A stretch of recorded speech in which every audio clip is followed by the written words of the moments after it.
Harvey Blitz, sign salesman extraordinaire, wiped the sweat from his brow as he surveyed the chaotic marketplace of Gruknar spaceport.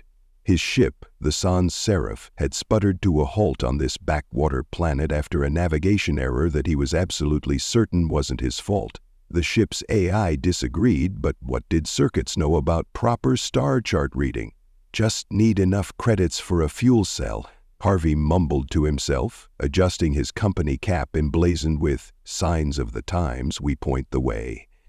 He glanced at his hovercart loaded with his finest merchandise, aluminum, neon, and holographic signs of all varieties. The spaceport was technically advanced, sleek robotic drones humming through the air, automated loading systems, and a perfectly functioning atmospheric shield, but the locals were another story entirely. The Gruknarians were 9-foot-tall beings with blue-tinged leathery skin and what appeared to be ceremonial bones inserted through various appendages. Most wore crude animal pelts, despite having access to advanced technology, and they communicated through a combination of guttural bellows and chest thumping. A robotic attendant hovered near Harvey's ship. Fuel cell replacement, 5,000 credits, payment required before servicing. The 5,000? Harvey sputtered. Highway robbery? What's your supervisor's contact code?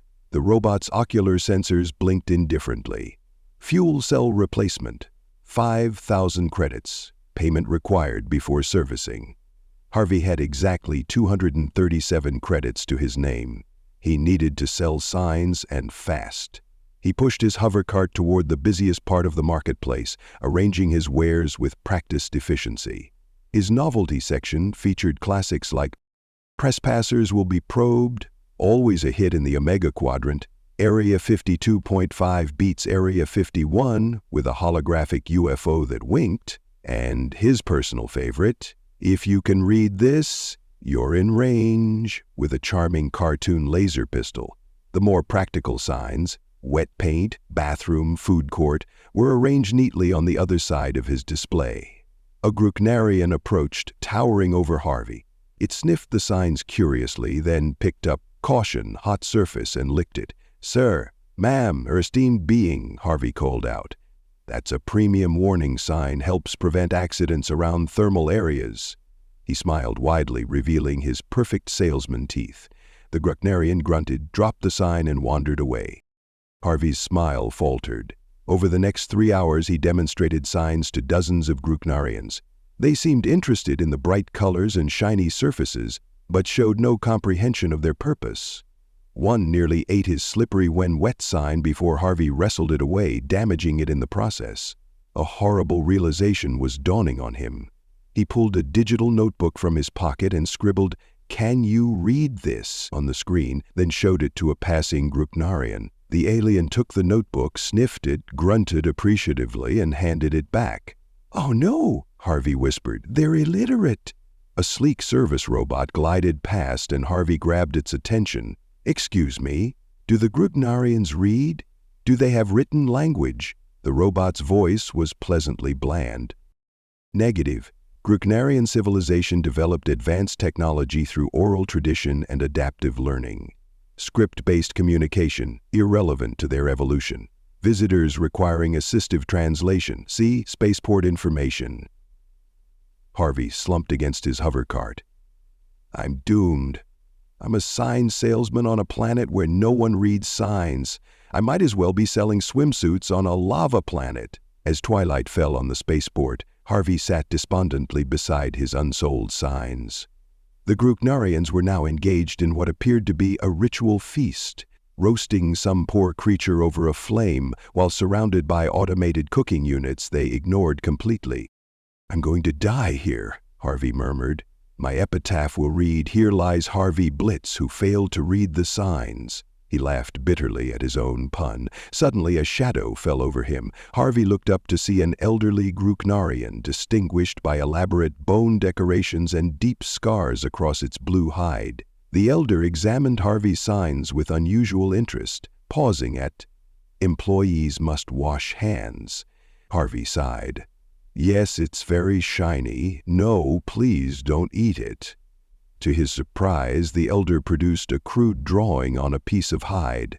It depicted Grucknarians getting sick, then showed the same sign Harvey was selling, then showed healthy Grucknarians. Wait, you understand the concept? Harvey stood up excitedly. The elder made more drawings illustrating dangerous areas in their settlement and injuries that had occurred. Harvey realized with dawning hope that while the Grucknarians couldn't read, they understood pictographs and symbols. "I've just the thing." Harvey dug through his inventory and pulled out his emergency stock. Signs that relied primarily on universal symbols: a flame for flammable, a lightning bolt for high voltage, a skull for poison. The elder's eyes widened. It bellowed to the other Grucknarians who gathered around. Harvey began a frantic mime show, demonstrating how each sign warned of danger. The Grucknarians watched, fascinated. By morning, Harvey had sold every pictograph sign he owned. The Grucknarians paid in strange metallic tokens that the robot cashier confirmed were worth 5,500 credits, enough for his fuel cell and a decent meal. As the sans serif prepared for departure, the elder Grucknarian approached one last time, offering Harvey a crude bone necklace. Harvey accepted it with a bow and, on impulse, handed the elder his "Trespassers will be probed" sign as a gift. The elder examined it curiously, then tied it around its neck like a badge of honor. The other Grucknarians immediately began fighting over who would get to wear Harvey's remaining text signs as decorative items. Harvey laughed as he boarded his ship. "Well, I guess a sign doesn't have to be read to be useful after all."